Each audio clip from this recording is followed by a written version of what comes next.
Solomon Peña, the failed political candidate accused of plotting to shoot up the homes of local lawmakers, is now facing a federal trial, and his attorneys started making his case to a jury today. Prosecutors and Peña's attorneys made opening statements, and we also heard some witnesses who took the stand. That list includes some lawmakers whose homes were targeted. Tamara Lopez is outside federal court for us. You were in the hearing or the trial today, Tamara, so what all happened?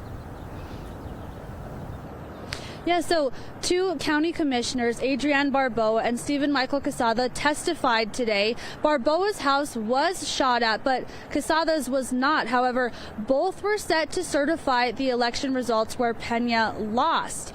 And because of that, they were involved in this situation. So Quesada's wife took the stand first this morning. Quesada's wife, Charisse, says that Peña came to their house late Sunday evening in November of 2022 to drop off some paperwork.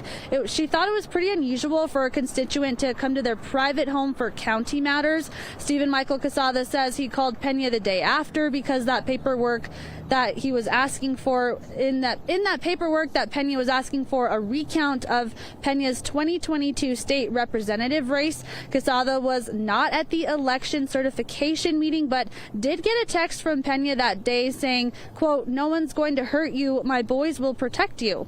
Now, again, nobody shot at Quesada's house, but he did tell Peña's attorneys the call was pretty tense and he did not feel threatened. And he also said Peña demanded that Quesada turn over voting information before certifying that election, but Quesada said it was not the sort of information that he could just turn over. Now, also this afternoon, an FBI specialist testified about cell phone data that placed Peña's cell phone at least one of the shootings involved. Also this afternoon, who testified late in the day, I should say, Demetrio Trujillo. He is one of the alleged shooters. He appeared today in court wearing a prison uniform, and attorneys asked him if he had any involvement in the shootings, and he did say that he was involved in at least 3 of the shootings, saying that he was trying to pay off a debt that his son Jose had to Peña, and that Peña did pay him for at least 2 of the shootings.